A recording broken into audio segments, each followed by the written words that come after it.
अस्सलाम वालेकुम class 10th। कैसे हैं आप सब? उम्मीद करती हूँ खैरियत से होंगे। आज हमने अपना नया लेक्चर पढ़ना है जिसमें हमने पढ़ना है हुस्न मामलात और माशरत।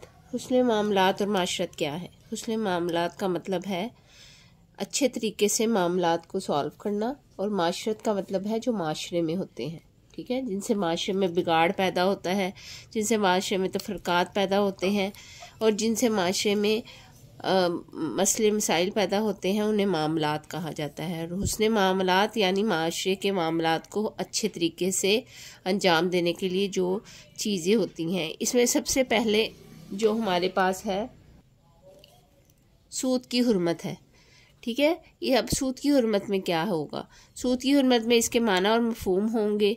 इसके अलावा इसकी हुर्मत के क्या अहकाम हैं, माशरे में इसके क्या बुरे असरात पड़ सकते हैं, इसके अलावा इसमें क्या किन तरीक़ों से इसे बचा जा सकता है, इससे नुकसानात कौन से हैं, और इसके मुकाबले में हमें कौन सा ऐसी सूरत इख्तियार करनी चाहिए कि सूद से बचा जा सकता है, ठीक है। हम देखते हैं कि अब आज इसमें हमने क्या पढ़ना है। आज हमने इसमें पढ़ना है मुख्तसर जवाब दें। सबसे पहले हमारे पास आएगा मुख्तसर जवाब दें। मुख्तसर जवाब में सबसे पहले है सूद का माना और मफहूम बयान करें, ठीक है। सबसे पहले हम यहाँ पर देख लेते हैं माना और मफहूम में सूद को अरबी ज़बान में रिबा कहते हैं। ये एमसीक्यूज बन जाएगा, आप इसको अंडरलाइन कर लें। सूद का माना है कर्ज देकर इस पर मशरूत इजाफा या नफ़ा लेना। जैसे 1000 रुपये किसी को कर्ज देना है और देते वक्त ये शर्त लगाना कि 1000 की बजाय 1500 रुपये देने होंगे। ये इजाफी 500 का शुमार सूद में होगा, ठीक है। इसके बाद हम आ जाते हैं हमारे नेक्स्ट क्वेश्चन पे। सूद की हुर्मत पर एक कुरानी आयत मुबारका लिखें। अब इस यहाँ पर 2 कुरानी आयत मुबारका हैं, आप देख लें, आपको जो आसान हो वो आप लिख सकते हैं। इरशाद बारी ताला है, तर्जुमा ईमान वालों कई गुनाह बढ़ा चढ़ाकर सूद ना खाओ और अल्लाह की नाफरमानी से डरो ताकि तुम फलाह पाओ, ठीक है। यहाँ पे सूरह आले इमरान 130 पे ये आयत है। आगे है अल्लाह ताला ने खरीद फरोख्त को हलाल और जायज़ जबकि सूद को हराम करार दिया है। इरशाद बारी ताला है, ठीक है। आगे ये भी एक आयत है, आप इसको भी कर सकते हैं। अल्लाह ताला ने तिजारत को हलाल फरमाया है और सूद को हराम दिया है। सूरह बकरा में 275 पे ये आयत है। थर्ड पे क्वेश्चन हमारे पास है सूद की हुर्मत पर एक हदीस मुबारका का तर्जुमा लिखें। हदीस मुबारका यहाँ पर है, नबी करीम खातमुन नबीयीन सल्लल्लाहु अलैहि वसल्लम ने फरमाया, जिस शब मुझे मेराज में सैर कराई गई, मैं एक जमात के पास से गुजरा जिसके पेट मकानों की तरह बड़े थे। इसमें बहुत से सांप पेटों से बाहर दिखाई दे रहे थे। मैंने कहा, जिब्राइल ये कौन लोग हैं? कहने लगे कि ये सूद खाने वाले हैं। सुनन नबी माजा की 2273 पर ये हदीस है, ठीक है। नेक्स्ट क्वेश्चन में देख लेते हैं, हमारे पास है कर्ज हसना की एक फजीलत तहरीर करें। अब कर्ज हसना क्या है इसको हम देख लेते हैं, फिर इसकी फजीलत भी देख लेते हैं। यहाँ पर है किसी इंसान को इसकी ज़रूरत और मजबूरी की हालत में कर्ज देना बहुत फजीलत की बात है। अल्लाह ताला की रज़ा के लिए किसी इंसान की ज़रूरत पूरी करने के लिए बगैर नफ़े के जो कर्ज दिया जाता है उसे कर्ज हसना कहते हैं। सदक़े की तरह ये भी एक नेकी है। सदक़े में दिए हुए पैसे वापस नहीं लिए जाते, जबकि कर्ज हसना में वो पैसे वापस लिए जाते हैं। नबी करीम खातमुन नबीयीन सल्लल्लाहु अलैहि वसल्लम ने फरमाया कि मेराज की रात मैंने जन्नत के दरवाजे पर लिखा हुआ देखा कि सदका देने वाले को 10 गुना और कर्ज देने वाले को कर्ज का 18 गुना अजर मिलता है। ये इसकी फजीलत है। आपने इसको सारे को याद कर लेना है, इसमें से जो पॉइंट आपको याद रह जाए वो भी लिख देंगे तो ठीक रह जाएगा। ये सुनन नबी माजा की 431 हदीस है। आगे हमारे पास जो लास्ट वाला सवाल है हमारे पास है, सूद के माशरे पर 2 नुकसानात तहरीर करें। वैसे तो सूद के बहुत ज़्यादा नुकसानात है, लेकिन हम यहाँ पर कुछ नुकसानात देख लेते हैं, ठीक है।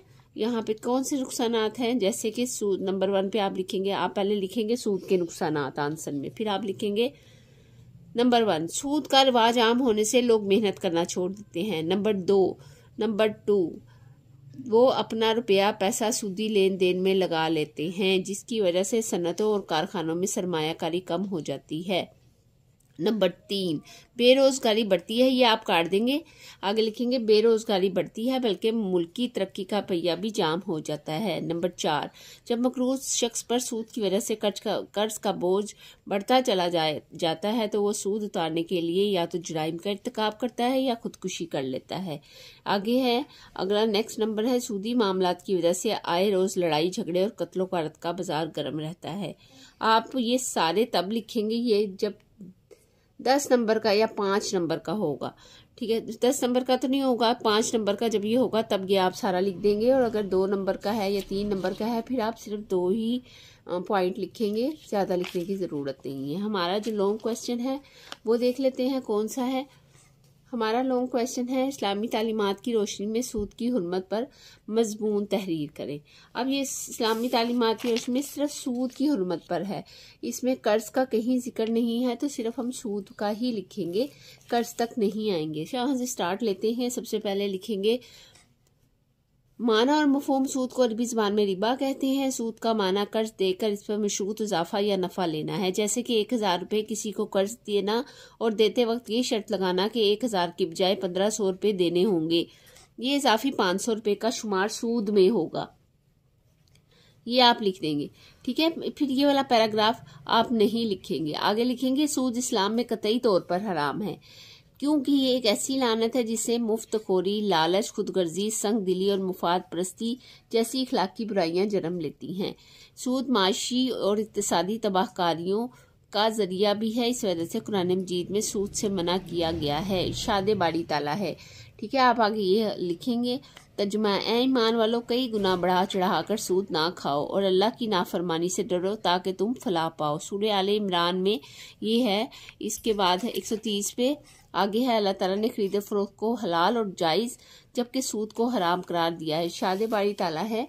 नेक्स्ट तर्जुमा हम देख लेते हैं। अल्लाह ताला ने तिजारत को हलाल फरमाया है और सूद को हराम किया है। सूरह बकरा की 275 पे ये आयत है। आगे है जंग के मुतरादिफ। आप इसकी हेडिंग लिखेंगे जंग के मुतरादिफ, ठीक है।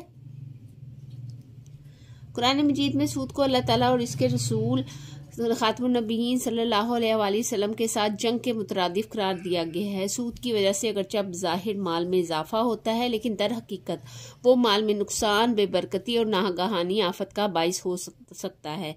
अल्लाह ताला सूद को मिटाता है और सदकात को बढ़ाता है। सूद का ना सिर्फ दुनिया में नुकसान है बल्कि आखिरत में भी सूद खाने वाला जलील और रुसवा होगा। आगे है यहूदियत और मसीहत समेत हर मजहब में सूद हमेशा ही नाजायज़ रहा है।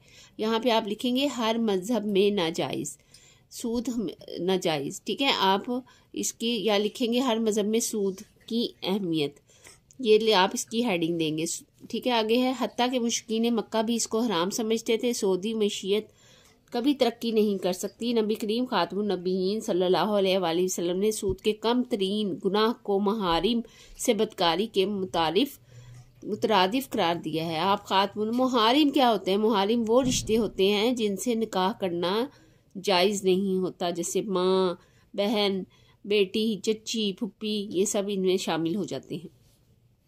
इसी के ऑपोजिट मुज़क्कर ले लें आप खातून नबीयीन सल्लल्लाहु अलैहि वसल्लम ने सूद खाने, खिलाने, इस पर गवाह बनने और इसको लिखने वाले पर लानत फरमाई है। रोज़मर्रा इस्तेमाल की अशिया में आसान लेन देन को फ़रोग़ देने के लिए नबी करीम खातून नबीयीन सल्लल्लाहु अलैहि वसल्लम ने 6 चीज़ों सोना, चांदी, गंदम, जौ, खजूर और नमक वगैरह के सौदे में उधार और इजाफे को ममनू करार दिया है। इसको रुबाल फजल कहते हैं, ठीक है।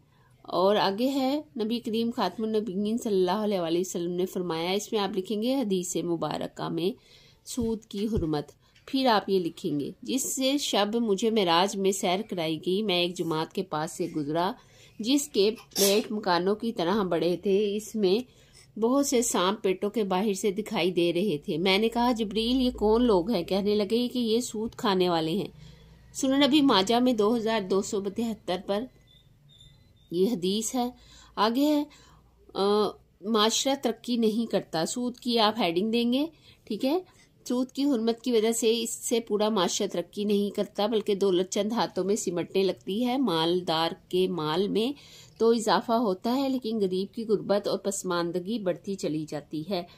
ठीक है। सूद के नुकसानात आप यहाँ पे ऐड करेंगे। सूद के नुकसानात, सूद का रिवाज आम होने से लोग मेहनत करना छोड़ देते हैं। वो अपना रुपया पैसा सूदी लेन देन में लगा देते हैं, जिसकी वजह से सन्नतों और कारखानों में सरमायादारी कम हो जाती है।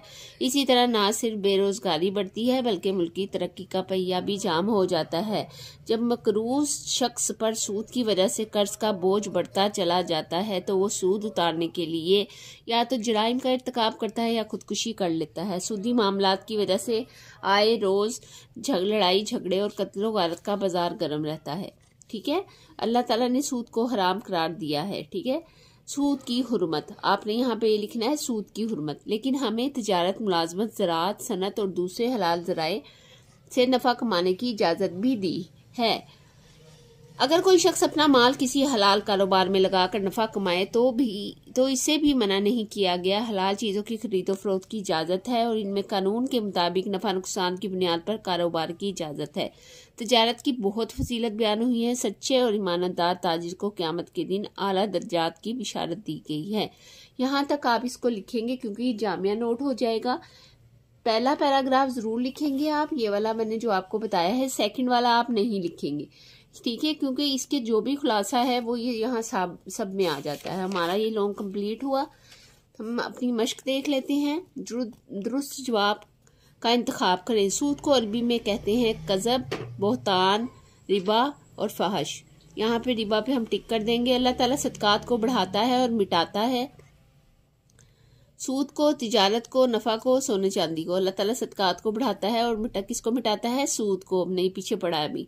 सूद का रिवाज आम होने से लोग छोड़ देते हैं। सियासत, मेहनत, दोस्ती या सफ़र। मेहनत पे हम इसको टिक कर देंगे। किसी इंसान की ज़रूरत पूरी करने के लिए बगैर नफ़ा के जो कर्ज दिया जाता है इसे कहते हैं फितराना, सदका, ज़कात या कर्ज हसना। कर्ज हसना कहा जाता है, इसलिए इसी पे हम टिक कर देंगे। हदीस मुबारक के मुताबिक कर्ज हसना देने वाले को अजर मिलता है 9 गुना, 10 गुना, 11 गुना या 18 गुना। 10 गुना, यहाँ 10 गुना पे निशान लगा देंगे। अगर हमारे इस लेक्चर में, इस सबक में आपको कुछ समझ में नहीं आई तो आप मुझे कमेंट में बता सकते हैं। सूद में और हुर्मत में क्या फ़र्क है, सूद की हुर्मत में और तिजारत की बरकत में क्या फ़र्क है। उम्मीद करती हूँ आपको इसमें सब क्लियर हो गया होगा। तो मिलते हैं अपने नेक्स्ट लेक्चर में, और तब तक के लिए अपना बहुत ख्याल रखें। मेरे चैनल को सब्सक्राइब कर दें ताकि हर आने वाली वीडियो से आप बाखबर रह सकें। अल्लाह हाफिज़।